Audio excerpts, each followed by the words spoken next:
BJP के political opponents यानी कि विपक्षियों के खिलाफ किए गए। आप सब ये बात जानते हैं कि 2014 से लेकर 2022 के बीच में बताया जाता है कि 125 बड़े नेताओं पर मुकदमे हुए। 125 में से लगभग 118 बीजेपी के राजनीतिक विरोधी हैं यानी कि विपक्ष के नेता हैं। तो जग जाहिर है, आप सबने देखा पर मुकदमे हुए। 125 में से लगभग 118 बीजेपी के राजनीतिक विरोधी हैं यानी कि विपक्ष के नेता हैं। तो जग जाहिर है, आप सबने देखा, समझा, कई अखबारों में भी पढ़ा। और बड़े बड़े नेताओं पर मुकदमे किए।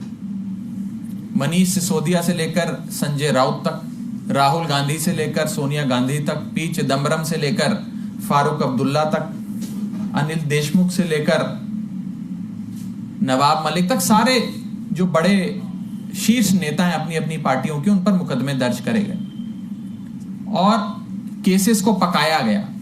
पकाया इस तरह गया कि जब मौका मिलेगा, चुनाव नजदीक आएगा, राजनीतिक परिस्थितियां बदलती नजर आएंगी, तो समन भेजकर उनको बुला लेंगे, एजेंसियों के चक्कर कटवाएंगे और फिर भी वो नेता नहीं माना तो उसे पकड़ के जेल में डाल देंगे। ये चलता आ रहा है। और इस बीच एक बड़ी राजनीतिक डेवलपमेंट होती है।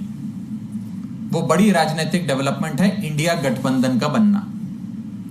इंडिया गठबंधन के बनने से भाजपा पूरी तरीके से डर गई, घबरा गई और भाजपा को यह समझ में आ गया कि अभी तक वो ये तमाम पार्टियां अलग अलग चुनाव लड़ती थी, वोट बढ़ जाता था तो बीजेपी सीटें जीत जाती थी, सरकार बना लेती थी।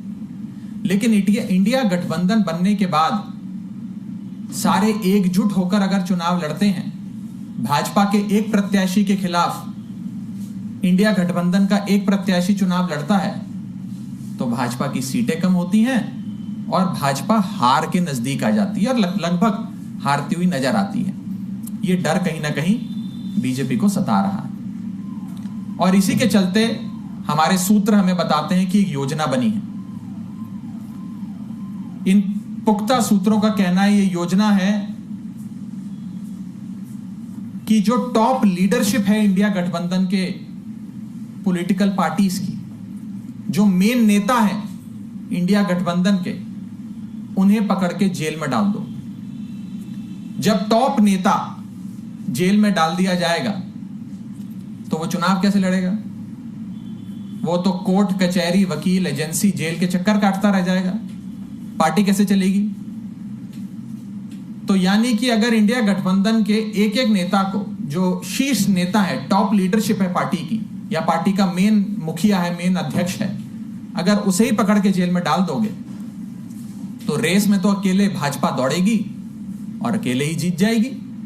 जब रेस में कोई दौड़ेगा ही नहीं उनके साथ तो अकेले ही दौड़ेगी और अकेले ही जीत जाएगी।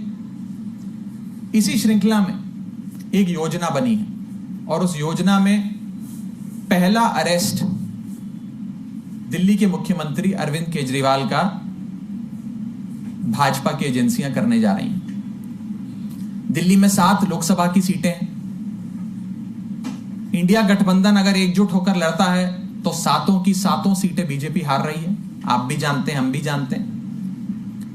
और ये 7 की 7 की सीटों की हार बीजेपी को इतना सता रही है कि वो अपने अरेस्ट की शुरुआत दिल्ली से करने जा रहे हैं और पहला अरेस्ट अरविंद केजरीवाल जी का करेंगे ताकि इन 7 सीटों पर आम आदमी पार्टी लड़ने लायक ना रहे। जब नेता ही नहीं होगा तो पार्टी कैसे चुनाव लड़ेगी? और अरविंद केजरीवाल जी को जेल में डालो, 7 सीटें दिल्ली की अपनी जेब में डालो। यह भाजपा का लक्ष्य है। इसके बाद ये लोग अगला अरेस्ट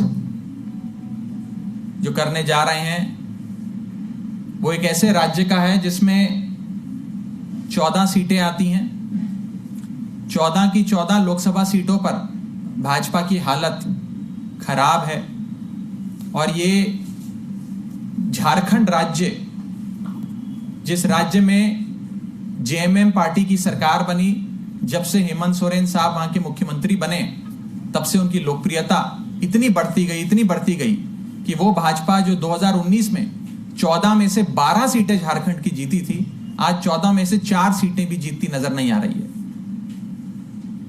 इसी के चलते अगला अरेस्ट वे हेमंत सोरेन साहब का करेंगे और झारखंड की रेस में अकेले ही भाजपा दौड़ेगी, अकेले ही जीतेगी, ये लक्ष्य है।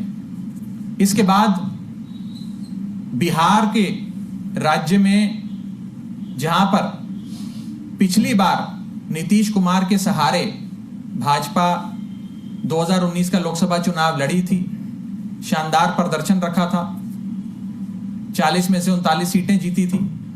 उस राज्य में जब से नीतीश कुमार जी ने उनका दामन छोड़ा और आरजेडी और जेडीयू ने मिलकर सरकार बनाई, तभी से ये योजना बन गई कि आरजेडी की टॉप लीडरशिप जो है उसे पकड़ के जेल में डालो। इसी श्रृंखला में अगला अरेस्ट आरजेडी के नेता तेजस्वी यादव का हो सकता है, ताकि आरजेडी पूरी तरीके से बैठ जाए और बिहार में चुनाव लड़ने लायक ना रहे। रेस में अकेले भाजपा दौड़ेगी, अकेले जीत जाएगी। इसके बाद अगला राज्य जहां पर भाजपा की एजेंसियां अपनी दस्तक देने वाली हैं वो है वेस्ट बंगाल। बंगाल वो राज्य जहां पर भाजपा ने पूरे दमखम से राज्य का चुनाव लड़ा, विधानसभा का चुनाव लड़ा, खूब पैसा भी खर्चा, समय भी लगाया, नेताओं को, बड़े से बड़े नेताओं को उतारा, लेकिन कुछ खास नहीं बना। और ममता बनर्जी की तृणमूल कांग्रेस बेहतरीन मार्जिन के साथ विधानसभा की सीटें जीती और अपनी सरकार बनाई। तो वे समझ गए कि बंगाल में ममता बनर्जी को हराना मुश्किल है। हराना मुश्किल है तो एक ही उपाय है, ममता बनर्जी और अभिषेक बनर्जी को पकड़ के जेल में डालो। अगर उन्हें जेल में डाल देंगे तो बंगाल में हमारे लिए राह आसान हो जाएगी। अकेले रेस में भाजपा दौड़ेगी, अकेले रेस में भाजपा जीत जाएगी। तो अगला जो इनका दस्तक होगी झारखंड और बिहार के बाद, वो बंगाल के राज्य में होगी, जहां 42 लोकसभा सीटें आती हैं, बड़ा राज्य है। इसके बाद दस्तक दी जाएगी केरला में, जहां पर विजयन साहब मुख्यमंत्री हैं। जब से सीपीएम की वहां सरकार बनी, पिनराई विजयन साहब मुख्यमंत्री बने, तब से उनकी लोकप्रियता बढ़ती जा रही है। और आलम कुछ इस कदर है कि केरल में 20 लोकसभा सीटें आती हैं, 20 में से एक भी सीट भाजपा की नहीं है। भाजपा अपना खाता खोलना चाहती है केरल में। खाता खोलने के लिए विजयन साहब को हराना और सीपीएम को केरल में हराना असंभव है, बहुत मुश्किल है, बहुत कठिन है। आसान बस इतना है कि केरल के मुख्यमंत्री पिनराई विजयन को पकड़ के जेल में डालो। वो जेल जाएंगे तो पार्टी चुनाव नहीं लड़ पाएगी, पार्टी चुनाव नहीं लड़ पाएगी तो भाजपा की जीत निश्चित है। ये 4-5 मुख्य अरेस्ट करने के बाद अगली दस्तक जो भाजपा की एजेंसियां देंगी वो तमिलनाडु में। तमिलनाडु फिर एक ऐसा राज्य जहां पर लोकसभा की 39 यानी कि 39 सीटें आती हैं, बड़ा राज्य है।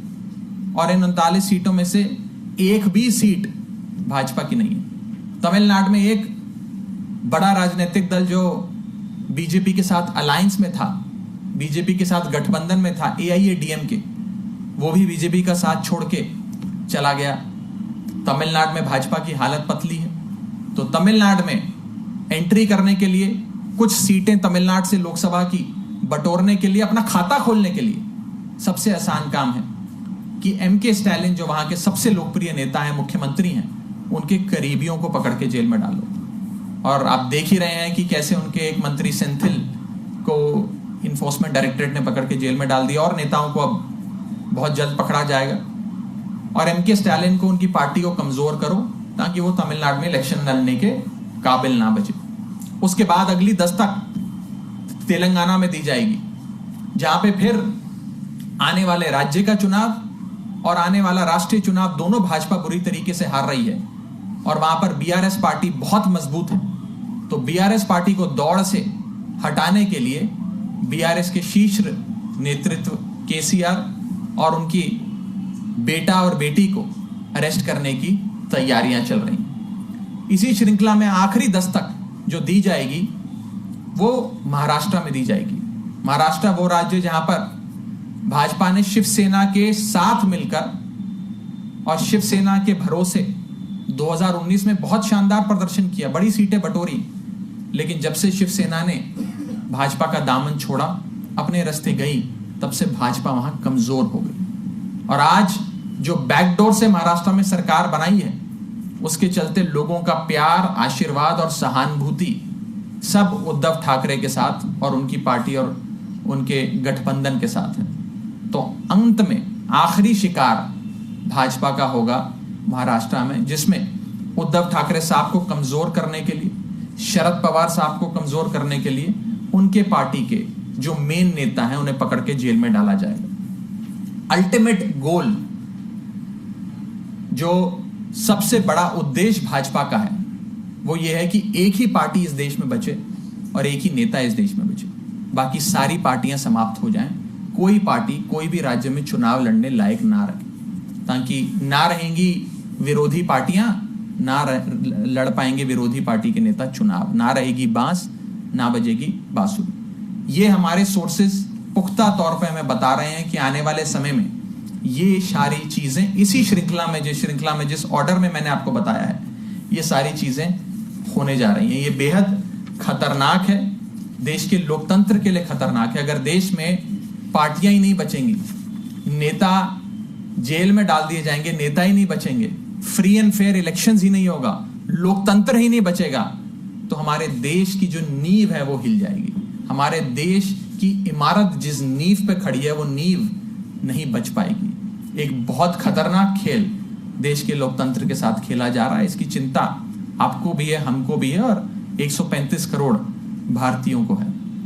इस संदर्भ में कोई सवाल पूछना चाहते हैं तो आप पूछ सकते हैं। राघव, सवाल ये है कि क्या कल अरविंद केजरीवाल के सामने पेश होंगे या नहीं, क्योंकि अभी तक कोई क्लैरिटी नहीं दिख रही आप लोगों को। देखिए, 2 नवंबर को माननीय मुख्यमंत्री अरविंद केजरीवाल जी को समन भेजकर एनफोर्समेंट डायरेक्टरेट ने बुलाया है। कल की तारीख है, बहुत जल्द हम आपको बताएंगे आगे का प्लान, और इस बारे में जैसे ही कोई सूचना मुझे प्राप्त होगी तो मैं अवश्य आपको उससे अवगत कराऊंगा। सर, आपने जिन भी पार्टियों के नाम लिए, जिन नेताओं के अरेस्ट होने की संभावनाएं जताई, वो ज्यादातर वो दल है जो इंडिया गठबंधन में क्षेत्रीय दल है। इसमें कहीं पे भी कांग्रेस का आपने नाम नहीं लिया, तो क्या आपको लगता है कि कांग्रेस को कहीं न कहीं बचाए रखने की प्लानिंग? देखिए, मैंने आज आपको मुख्य तौर पर राज्य दर राज्य बताया है, राज्य दर राज्य, बड़ी क्लिनिकल प्रिसिशन से, कि कौन से राज्य में कितनी सीटें हैं और उस राज्य के कौन से नेता को जेल में डालने की तैयारियां चल रही हैं। इसी श्रृंखला में कांग्रेस के नेताओं के नाम से ही मैंने प्रेस कॉन्फ्रेंस शुरू करी, जिसमें मैंने शुरुआत में ही सोनिया गांधी जी, राहुल गांधी जी का नाम लिया, पी चिदम्बरम साहब का नाम लिया, और एक नाम मैं लेना भूल गया। राजस्थान में चुनाव चल रहा है, राजस्थान के मुख्यमंत्री आदरणीय अशोक गहलोत साहब के सुपुत्र वैभव गहलोत को इन्फोर्समेंट डायरेक्टरेट ने एक कोई बहुत ही पुराने बेबुनियाद से मामले में समन किया है। तो जिस प्रकार से एजेंसियों का इस्तेमाल किया जा रहा है, ये चिन्हित कर जो मुख्य नेता हैं, जो वोट बटोर सकते हैं, जो वोट गेटर हैं, जिनके नाम पर वोट पड़ता है, उन्हें पकड़ के जेल में डालो। दिल्ली में किसके नाम पे वोट पड़ता है? अरविंद केजरीवाल के नाम पे। अरविंद केजरीवाल को पकड़ के जेल में